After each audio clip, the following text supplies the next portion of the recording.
Peña Nieto y el informe del adiós. Los intentos de aplicar justicia por propia mano. Morena, al más puro estilo del viejo PRI. Y las villas panamericanas y su aparente luz verde. Hoy en controversia.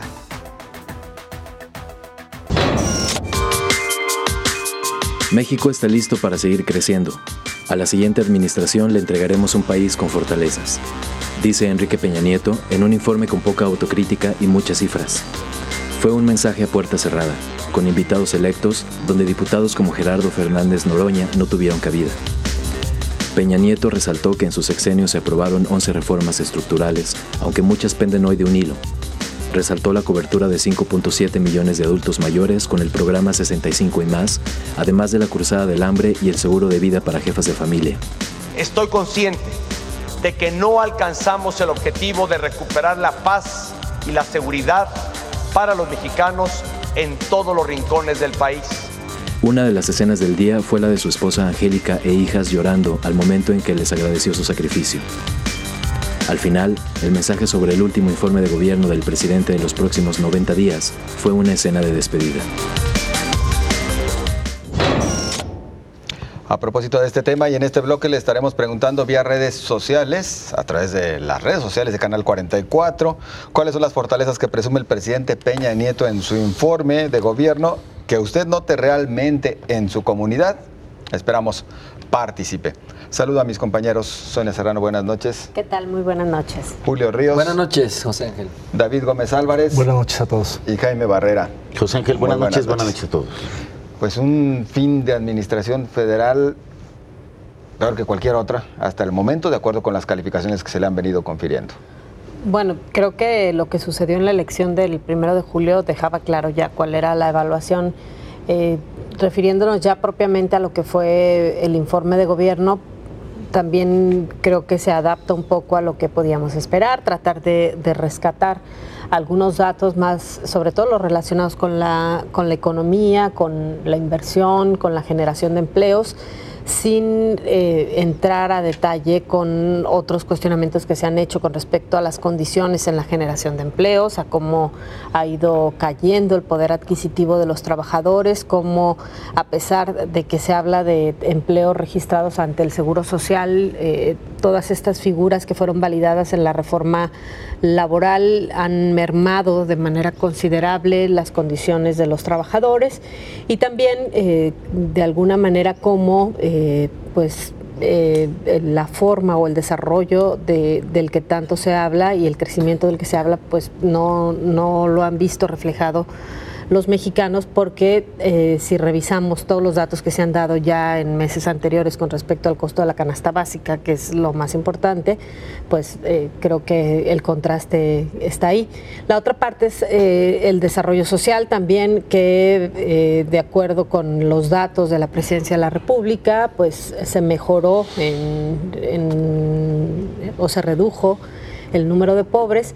Sin embargo, bueno, pues también está esta polémica que se dio en la actual administración de que si eran pobres borrados en el papel al modificar los esquemas a través de los cuales empezó a medirse la pobreza y que no nos permiten comparar los últimos 2 años con los años previos, justamente porque Coneval aceptó finalmente la modificación que hizo el INEGI en estas mediciones.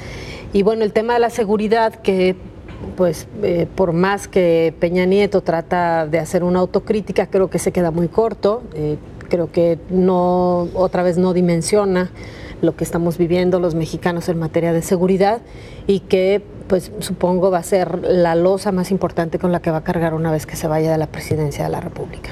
Y un presidente que defiende las reformas estructurales que ya le advirtieron van a darles marcha atrás. Así es, defendió lo que se esperaba, finalmente. A mí no me sorprendió lo que hubo en este informe, una parodia de informe, una vez más con los incondicionales, con los que se sabía que le iban a aplaudir, igual como lo habían hecho también Calderón, que fue el que inauguró con este tipo de actos políticos que no se hacen en el Congreso, y que prefieren la comodidad de estar en donde los van a aplaudir de manera incondicional, y pues finalmente que sí me haya gustado, como a muchos, un ejercicio profundo de reflexión política.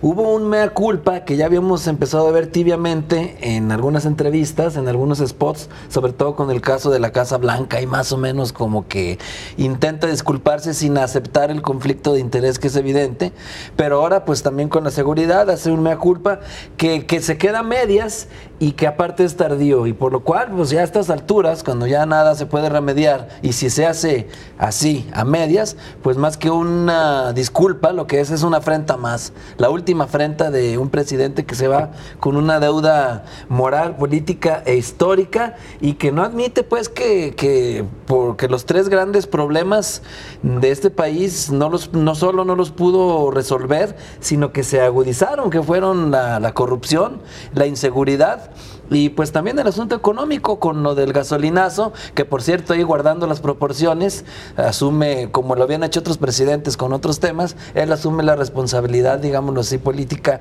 de este gasolinazo. Se jugó el prestigio como si hubiera todavía mucho prestigio que guardar, ya no había tanto cuando se dio el gasolinazo, pero finalmente se queda a media, esperábamos un ejercicio profundo de reflexión, no lo hubo, y finalmente pues se quedó en lo mismo de los spots, igualito. David, una pregunta que seguramente haría Peña Nieto.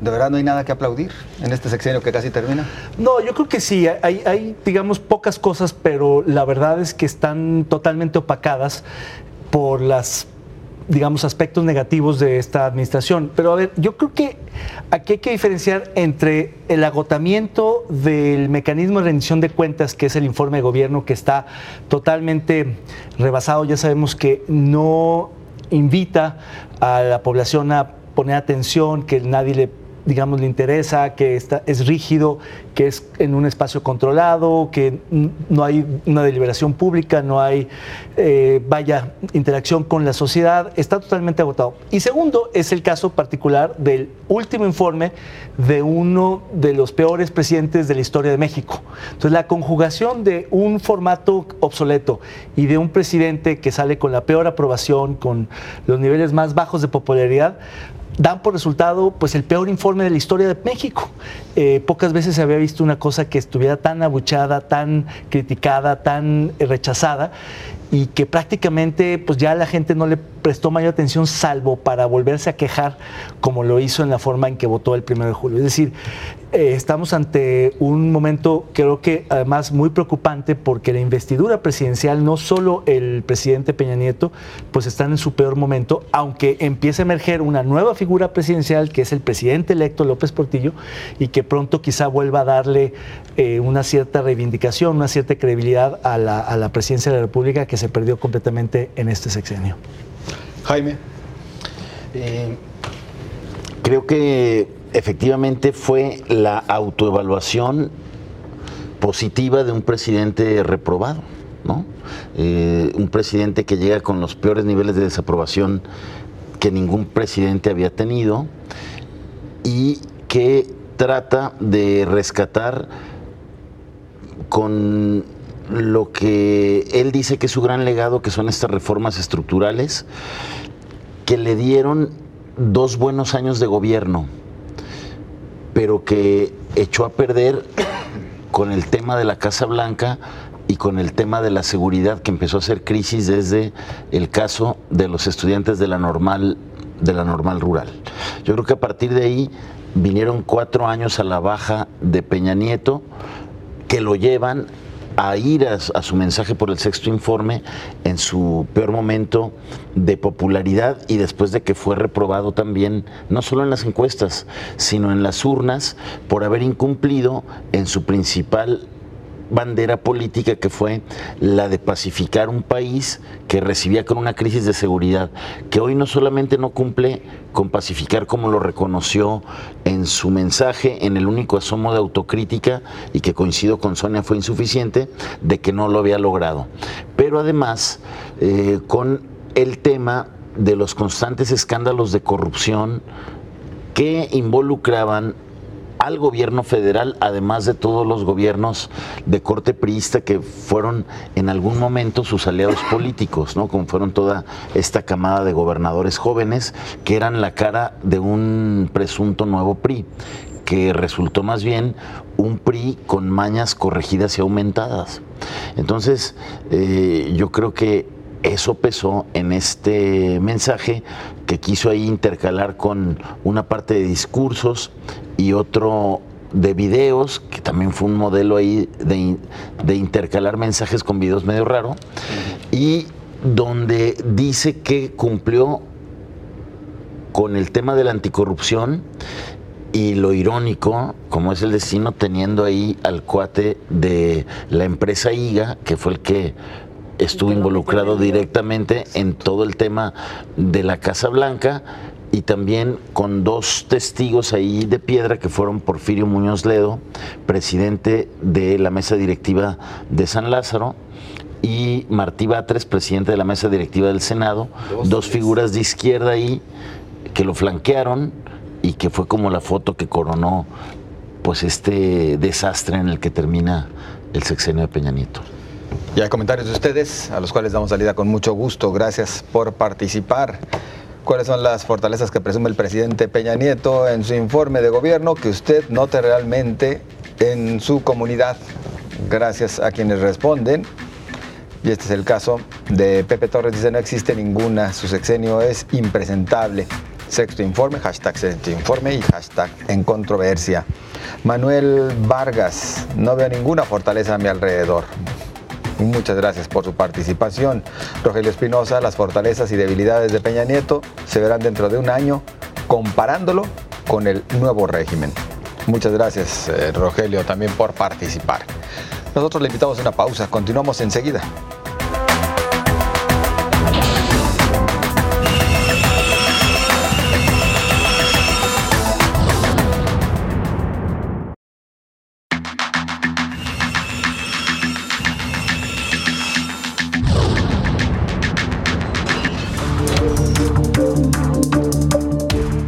Cuando se conocieron algunos de los primeros esbozos de los programas de gobierno que planea poner en marcha el nuevo presidente, hay quienes aseguran que un viento de nostalgia empezó a correr por los entresijos del poder.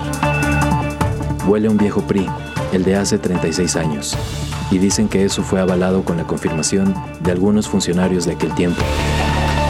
La primera sesión de la 64 legislatura, encabezada por Porfirio Muñoz Ledo y su retórica, solo interrumpida por los gritos de Gerardo Fernández Noroña. Aparecieron además exlíderes sindicales, algunos en silla de ruedas, y sobre todo apoyo de una mayoría aplastante a favor de quien será el próximo presidente, son otros indicadores. ¿Morena puede ser el nuevo PRI?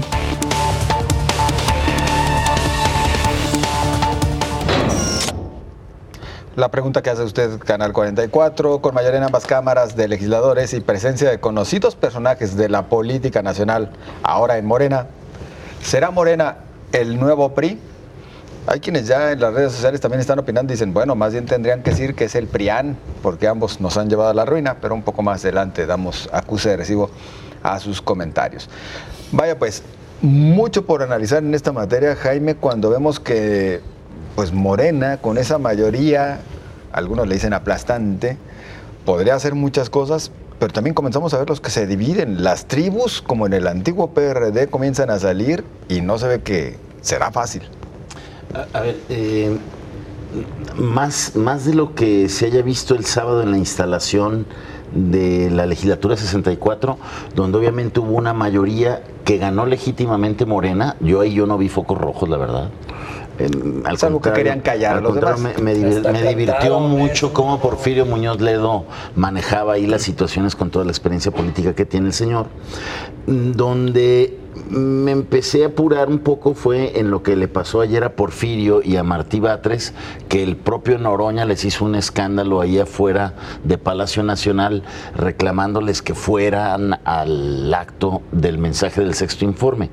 Pero el colmo y la inauguración de Morena asomando que puede convertirse en el viejo PRI o que no va a tener la altura para tratar de inaugurar otra forma, otras lógicas de hacer política con otra mística, es lo que sucedió hoy con el exgobernador de Chiapas, que primero modificó la ley en su estado para poder renunciar a la gubernatura, ir al Senado, tomar protesta y poder regresar. a la gubernatura. Creo que me parece que es como un abuso, ¿no?, de parte del gobernador que hoy avaló Morena, pero no solamente eso, sino que primero la mayoría de Morena había votado contra ese abuso del gobernador con licencia de Chiapas, que, hay que decirlo, había mostrado una cercanía muy clara con Andrés Manuel López Obrador desde que fue el primer gobernador que visitó. Cuando fue anfitrión de él en la Conferencia Nacional de Gobernadores, le dio un trato súper cercano, súper cordial, Velasco a Andrés Manuel, y yo creo que hoy fue la primera señal de línea en el Senado donde intervino López Obrador y hizo que el voto de Morena en la mañana, que le había rechazado la licencia, horas después cambiara y le dieran el permiso a Velasco. O sea, eso me parece que deja muy mal parada en esta primera sesión del Senado a esta bancada mayoritaria de Morena, y la verdad es que eso sí es preocupante. Morena, el nuevo PRI, Sonia. Me parece un poco exagerado decirlo de esa manera. Lo que sí me parece que son la misma clase política. Es decir, yo más bien lo que creo es que con el revoltijo, y ya lo habíamos platicado otras veces, que es Morena, no podíamos esperar una clase política que volvió a nacer o que es diferente. Muchas de las viejas prácticas, no nada más del PRI, sino de todos los partidos políticos, porque es cierto que el PRI ha funcionado de una manera, pero también lo ha hecho el PAN, y es la misma forma en que funciona el PRD, y ya no digamos los partidos más chiquitos como el Verde o como MC. Los acuerdos entre partidos políticos, la definición de formas con base en acuerdos políticos y no en las necesidades y no en la oferta de un cambio, son lo que finalmente prevalece. Lo que creo que habría que esperar más bien son cuando empiecen a darse las decisiones de fondo. Ahorita estamos hablando prácticamente de cuestiones de forma, cuando pero creo que... Si se claro, así en lo menos, imagínate en lo más. No, bueno, estoy de acuerdo, pero vendrán las reformas, habrá que ver ahí cómo se comporta, sobre todo las reformas de gran calado de las que ha hablado Andrés Manuel López Obrador, y algunas contrarreformas para ver cómo se utiliza la mayoría de Morena en las cámaras. Por lo demás, yo insisto, me parece que lo único que vimos en esta inauguración del Congreso de la Unión, de las legislaturas, es que tenemos pues la misma clase política. Vemos a muchos que llegaron vía Morena o las alianzas de Morena, que ya habían estado en esos espacios, que tienen trayectorias de 30, 40 años, entonces no podíamos esperar un comportamiento distinto. Y con respecto a la licencia del gobernador de Chiapas, la forma en que se entiende es los líos que trae el Estado de Chiapas ante la Auditoría Superior y muchos conflictos con respecto al manejo de las finanzas, que por eso supongo le urge regresar. Y lo que terminan haciendo los partidos políticos que avalan su licencia es entendiendo que pues donde lo ven se podrían ver, y que algunos podrían necesitar este tipo de chapulineos, y por eso es que no se dan un balazo en el pie, ¿no? En contraste con un presidente que sigue creciendo en cuanto a aceptación y en cuanto a su calificación por parte de la ciudadanía, vemos ahora pues a un partido en el legislativo que comienza a ser cuestionado, y hasta hay quienes en redes sociales por lo menos dicen, pues ya me están decepcionando. Claro, yo creo que la decisión de haberle dado la licencia para que regrese al cargo de gobernador de Chiapas a Manuel Velasco es un pésimo comienzo del Senado de la República. Tristísimo ver cómo la inmensa mayoría que se ha conformado en el legislativo, en la Cámara Alta, no solo tomó la decisión de, digamos, validar una maniobra totalmente ilegal y anticonstitucional del gobernador Velasco, sino de la manera en que lo hizo, tan precipitada y torpe, de modo que primero votaron para luego desdecirse y finalmente darle la licencia. Creo que, por ejemplo, esta decisión opacó completamente la iniciativa de Germán Martínez Cáceres, que propuso la no discriminación a la minoría LGTB en los servicios del IMSS y del ISSSTE, que creo que representa mucho más el cambio y la transformación que estaría planteando una bancada progresista que incluye a Morena y a otros, en lugar de esta cuestión que me parece vergonzosa, menor. O la de Pablo Gómez. O la de Pablo Gómez de desaparición del fuero. El fuero a nivel nacional. Es decir, había buenas iniciativas y quedaron totalmente opacadas con esta maniobra política, donde hay que decirlo también, José Ángel, no solamente es Morena, aunque sea la mayoría aplastante en la Cámara Alta y en la Baja, pero esa estuvo acompañada de la votación del PT y del Partido Encuentro Social, que no hay fracturas, aunque haga puestas en escenas Noroña, están totalmente alineados, pero también por MC y una parte del PRD, algunos senadores y del PRI, por supuesto. Entonces, en realidad, digamos, le entran a esto el PRI y el Verde, que son los nuevos actores que en este tipo de votaciones pues hicieron una mayoría aplastante junto con Morena y sus aliados, y bueno, pues dejaron prácticamente solo al PAN, que fue el único que me parece que en este episodio muy lamentable tuvo una posición decente, digna y coherente. Julio. Bueno, pues finalmente, para cerrar esta idea, si es el nuevo PRI, Morena o no, coincido con Sonia en que puede sonar exagerada la frase, pero lo que sí es que está destinado a ser un partido de Estado. Así fue diseñado. Hay que recordar que Morena pues está creado para ser un proyecto transeccional, con o sin López Obrador, ya sea que sea Marcelo Ebrard o Claudia Sheinbaum quienes ocupen la candidatura, y a menos que sea catastrófico este gobierno de López Obrador, pareciera que Morena tiene garantizados 12 años, a menos que ocurriera, que se den un disparo en el pie. Y en este sentido, no solo el partido como Morena va a ser un partido al servicio del presidente, cosa que no ocurrió, por ejemplo, con el PAN en los 12 años que estuvieron ellos, sino que también vemos que en el Congreso ahí van a tener este instrumento, y si quedan dudas, pues lo vemos en el canto que hicieron cuando el día de la instalación, ¿no? Pues es un honor estar con Obrador, lo cantaron. Votando así como hoy, no creo que aseguren el transexenio. No, pues a eso voy. Entonces, ahí pareciera pues que este es el papel. Hay que ver también que en este sentido que pues hay dos alas o hasta tres, hay varias alas de Morena, ¿no? Vemos los más radicales como Noroña, que no es de Morena, es del PT en este caso, pero lo podemos meter en el mismo paquete, y otros personajes, digamos, más moderados. Yo soy de los que cree que la sumisión es la que va a terminar imponiéndose. Así está diseñado el esquema, y también ellos entienden que ellos llegaron ahí por esta figura. O sea, dudo que muchos de ellos hubieran llegado por sí solos al Congreso de la Unión. Claro, un regreso al presidencialismo. Sí, es más un esquema como de los años 50, 60, 70, donde no es un poder autónomo, sin duda va a ser un poder, en este caso, sometido al presidente. Y es lo que vamos a ver. Exacto. Solamente, sí, a mí me parece que no podríamos hablar de un partido hegemónico, un partido de Estado, perdón, sino un partido hegemónico, y un partido que además está en vías de así, pues. Pero es que un partido de Estado se refiere a cuando, digamos, niega la existencia de otros partidos, cuando hay un partido único, un partido de la comunista, además.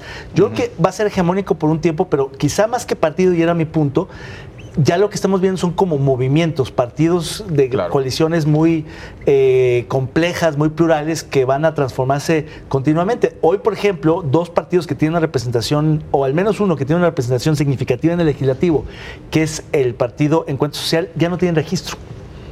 Y sin embargo tiene 40 y pico legisladores. Así es. Los comentarios de ustedes después de la pausa. No se vayan.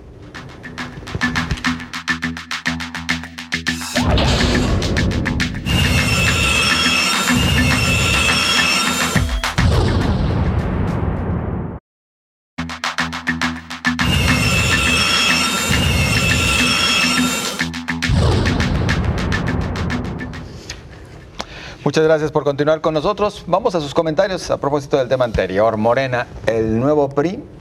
Vamos a sus opiniones. Gracias a ustedes por mantenerse en contacto a través del canal 44 TV en Twitter y Facebook. Con mayoría en ambas cámaras de legisladores y presencia de conocidos personajes de la política nacional, ahora en Morena. ¿Será Morena el nuevo PRI? Es lo que le preguntó Canal 44. Miguel Ángel Loyola dice, claro que sí, el tiempo lo dirá todo. Muchas gracias. Chuletas, así se firma en Twitter, dice, por favor, no. Muchas gracias también por su negativa. Y gracias también a quien se firma como Parambén. ¿Por qué no corrigen y dicen, será Morena el nuevo PRIAN? Muchas gracias también por su acotación.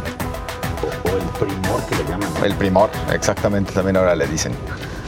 Bueno, entramos en materia.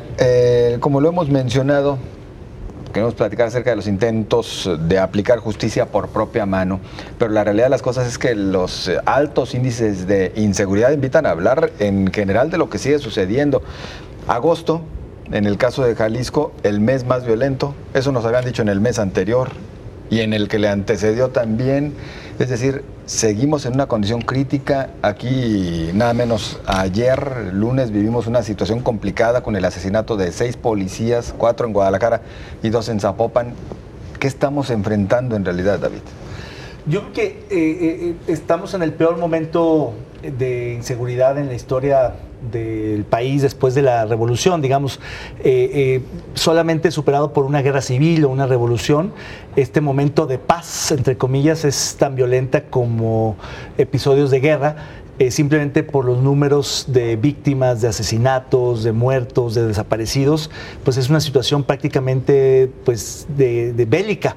Es decir, México está en distintos índices y métricas a la altura de países que tienen en efecto conflictos internos muy, muy graves. Y en ese sentido yo creo que este tipo de brotes sociales donde la gente toma la justicia por propia mano, donde trata de defenderse frente a lo que ellos consideran amenazas de ladrones, de asaltantes, de crimen no tan organizado o muy organizado, y que a veces ocurren equívocos gravísimos como el de el otro episodio en la Ciudad de México, no, en Puebla. En Puebla. Bueno, pues hablan no solo del nivel de hartazgo y de, digamos, de propensión de algunos grupos sociales a, digamos, hacer ese tipo de actos absolutamente bárbaros, inhumanos, totalmente indecentes, pero también de una falta de capacidad del Estado mexicano en todos sus órdenes de gobierno, federal, estatal y municipal, para estar presente en lugares donde ocurren ese tipo de linchamientos, de actos barbáricos, para intervenir. Es decir, en el caso, por ejemplo, de Puebla, que algunos vimos ese video, que es muy perturbador, que es francamente algo que parecería que estaría ocurriendo el siglo pasado en un lugar de guerra, simplemente la policía llega y se tiene que retirar porque se arriesga a que le ocurra lo mismo. Es decir, si no se retiran del lugar, capaz que los hubieran linchado igualmente que a los supuestos ladrones, que al final eran unos borrachos, que simplemente la gente descargó su furia, su ira, su frustración en ese momento y ocurrió una barbarie sin que el Estado pudiera mandar refuerzos de distintas corporaciones y policías para detener ese linchamiento absolutamente fuera de toda proporción. Entonces yo creo que el hecho de que se ocurran este tipo de disrupciones sociales habla del estado de descomposición que estamos viviendo, tanto por de las corporaciones como de las instituciones, como de la propia gente que está dispuesta a mucho más de lo que estábamos pensando. Un fenómeno de inseguridad, pero que además viene por dos vertientes, Jaime. Por una parte, lo que en realidad está sucediendo y que, bueno, se comenta y se vive a diario, pero por la otra, la difusión de estas llamadas fake news que ahora van directo a este tema de seguridad y que hace que la ciudadanía esté inquieta y que llegue a tomar este tipo de decisiones de linchar a quien consideran, creen, piensan, pudiera ser el enemigo, el delincuente. Los grupos delincuenciales seguramente vieron como algo que les favorece todo este miedo que da decisiones como las que vimos en Puebla, ¿no? Donde la gente, por desinformación, pero también por la impotencia y la falta de respuesta que ve en quienes en teoría deben de cuidarlo, como son las policías, hace justicia por su propia mano. La justicia por propia mano tiene distintos niveles, este es el más extremo, pero va vinculado al tema de un fracaso en la obligación constitucional de las autoridades de garantizarte seguridad, tranquilidad al ciudadano. Cuando eso no llega, va por niveles, ¿no? Y el primer nivel es la organización vecinal para vigilar la cuadra, y luego se arman y luego quieren detener a la gente, hacer lo que no hacen las corporaciones policiales.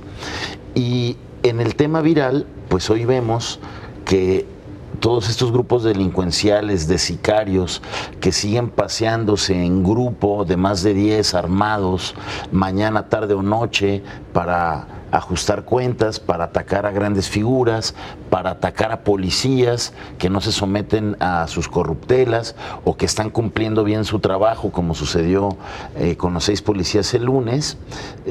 Aparte de esos ataques terrenales, territoriales, hoy también tienen una estrategia virtual para exacerbar ese miedo, exacerbar esa intimidación de los ciudadanos con la idea de crear temor e ir ganando cada vez más espacio público. Yo creo que ante eso el ciudadano debe cerrarles el camino, no creerse ni propalar ese tipo de noticias falsas que seguramente desde estas organizaciones también están propalando para aumentar la dosis de miedo que provocan con todos estos ataques en sitios públicos, sin tener miedo alguno, porque saben que pues no los va a detener nadie, no los va a sorprender una patrulla municipal armados, cuando pues a cualquier ciudadano que anda sin una placa ya lo detuvieron, en fin, o sea, cosas de verdad preocupantes, ¿no?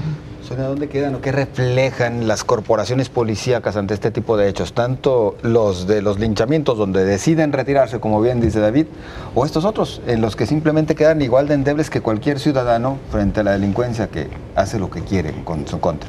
Sí, a ver, la falta de capacitación, de equipamiento y además la gran responsabilidad que tienen sobre todo las policías municipales hace tiempo que se viene discutiendo, y desafortunadamente es un tema que no termina de resolverse porque los políticos no se ponen de acuerdo y no quieren hacerlo.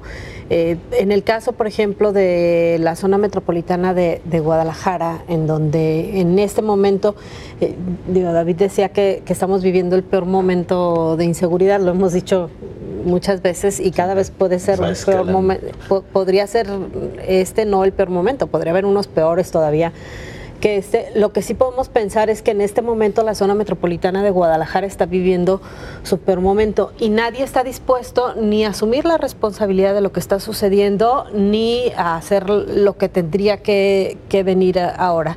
Vemos, por ejemplo, desde hace tiempo una fuerte presencia de policías federales en la zona metropolitana de Guadalajara y yo los veo siempre estacionados. La verdad es que no entiendo qué están haciendo aquí. Tuve por Niños Héroes, afuera de los hoteles o en la calzada Independencia, debe haber unas 30 patrullas paradas de manera permanente. No entiendo cuál es la función que están cumpliendo en este momento en que la delincuencia organizada hizo de la zona metropolitana su actual campo de batalla. El tema de la capacitación a los policías municipales y el equipamiento se fue atorando porque ni siquiera los alcaldes de la zona metropolitana se pusieron de acuerdo, a pesar de ser del mismo partido político, en homologar las condiciones y además en establecer mecanismos que les permitieran moverse en condiciones de mayor seguridad. Y la otra parte también tiene que ver con el Estado, pues haciéndose como que no se da cuenta de lo que está pasando en la zona metropolitana, como queriendo que suceda para poder culpar a Movimiento Ciudadano. De hecho, en los últimos días he oído a altos funcionarios decir la responsabilidad de lo que está pasando en zona metropolitana es de Movimiento Ciudadano porque no quisieron desde el principio el tema de la policía metropolitana, ¿no? De la Fuerza Única Metropolitana, perdón. Habrá que recordar que retiraron en principio a sus policías y después, muy tarde ya hubo un acuerdo y un acuerdo a medias porque los que fueron a la policía, a la estatal, de la municipal, dijeron que el trato que estaban recibiendo era terrible. Entonces, creo que gran parte del problema que están viviendo las policías municipales tiene que ver con un muy deficiente y las omisiones que han cometido los actores políticos que tendrían que haber tomado decisiones para garantizarles mejores condiciones para cuidarnos. Julio. un par de minutos. Quienes nos siguen en la retransmisión ya sabrán el resultado, pero se habla de que mañana hay también otra reunión de estas de coordinación que les llaman y que será también con presencia del ejército. Ya tendríamos que ver mayor acción del ejército. Digo mayor porque creo que ya están más que presentes. La mayor acción se tuvo que haber visto desde hace años. Es decir, verlos en las calles. Pero también los vemos en las calles, pero aún así no se ha solucionado nada. Y bueno, se había dicho que por eso, y ahí está la prueba, que por eso no se podía sacar al ejército o a los federales de regresarlos a los cuarteles, porque las policías municipales están vulnerables. Y de esto que ocurrió es una muestra de ello. Sin duda, son vulnerables no solo en lo salarial y en lo laboral, sino también ya vemos que ya en lo que ocurre en la vida cotidiana. Y pues ante esto pues es un eslabón muy frágil y pues abona más esta fragilidad del Estado de Derecho y a la crisis de justicia que ya mencionaban los compañeros y que luego alienta estos linchamientos, esta justicia por su propia mano, que por cierto se habla de 366 linchamientos en los últimos 26 años, en estos meses se han sumado más, pero algo curioso, en donde se concentra más estos linchamientos es en el centro del país y en zonas que no tienen índices tan altos de criminalidad como otras. Entonces vienen precedidas, según un estudio del Centro de Derechos Humanos de la UNAM, de rumores y de una etapa de denuncias en las semanas previas. Entonces sí, hay también una responsabilidad del Estado que no está atendiendo esto y que bueno, en lugar de gastar millonadas en redes sociales para enaltecer figuras públicas, debería de comunicar para revertir estas fake news y que no se esté propagando todas estas falsas noticias que luego generan psicosis. Con esto vamos a la pausa, regresamos.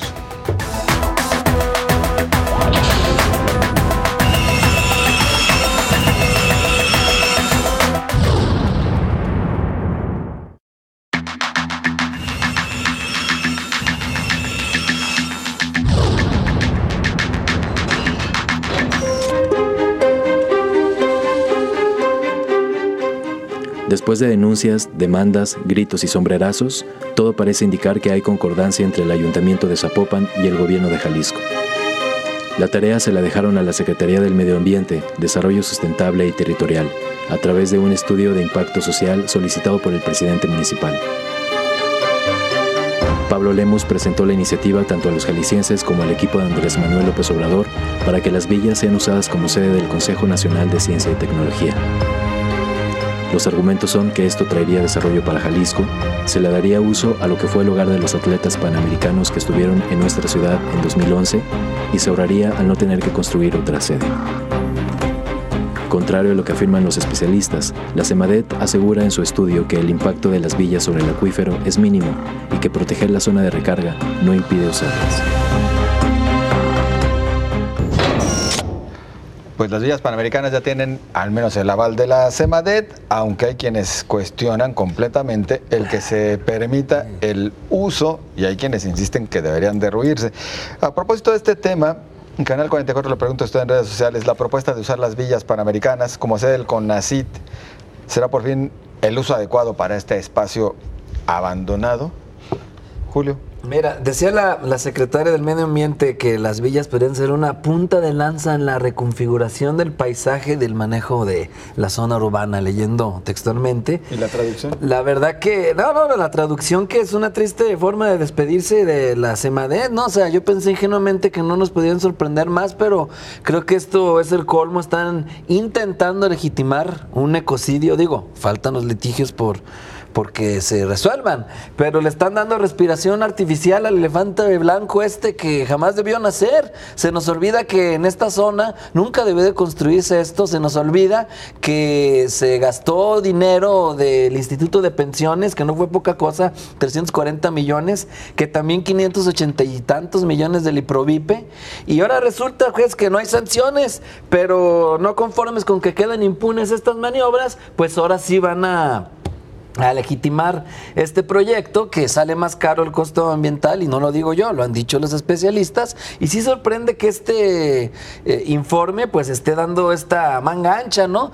Y ya se ha dicho, las villas deben de demolerse, va a decir aquí mi amigo y compañero David Gómez Álvarez que sería una locura demolerlas porque ya se invirtieron millonadas, porque sí siempre lo dice, que es demencial, y si ya se gastó, aunque esté, no importa la ecología. Entonces, la verdad que seguir echándole dinero bueno al malo, porque también dice el estudio que hay que hacer en el tema hidráulico inversiones, ¿no? Porque deben de coexistir tuberías para el agua potable, para las aguas grises, para las aguas residuales, hasta un BRT quieren hacer allí, los muros verdes, o sea, la verdad. Y también esto del CONACYT parece una puntada. A ver, ¿por qué el CONACYT y no otra dependencia? O sea, también como que esta se les ocurre porque es una institución noble y piensan que con eso ya se va, ya no va a haber afectación al medio ambiente. Pues por supuesto que no. El estudio, si lo leen, también acepta que se sobreexplota el agua. Ahí aparece lo del estadio, lo de los campos de golf. Son millones de litros de agua 4 millones de litros de agua los que se están ahí al día explotando, y estaban aparte los tiraderos clandestinos. Entonces creo que es lo que quieren hacer, o sea, darle respiración artificial al elefante blanco que nunca debió nacer.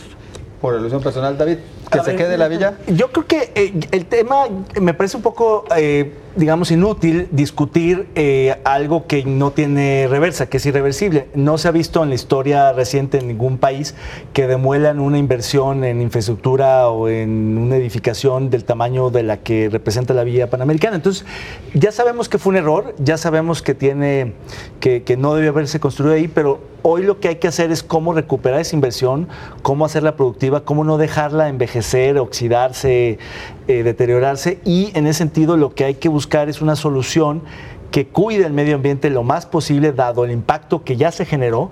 Y me parece que la propuesta de que alberga el CONACYT es en efecto una ocurrencia o una oportunidad bien aprovechada de Lemus, del alcalde de Zapopan, para tratar como de buscar una salida para que se utilice la Villa Panamericana. Pero hay que recordar que no es nueva esa propuesta, esa la hizo Enrique Cabrero, actual director general del CONACYT, hace 2 años, y no prosperó, y tampoco se prosperará ahora, porque no está en los planes de la Federación la reubicación, que no descentralización del CONACYT a Guadalajara, sino a La Paz, Baja California Sur.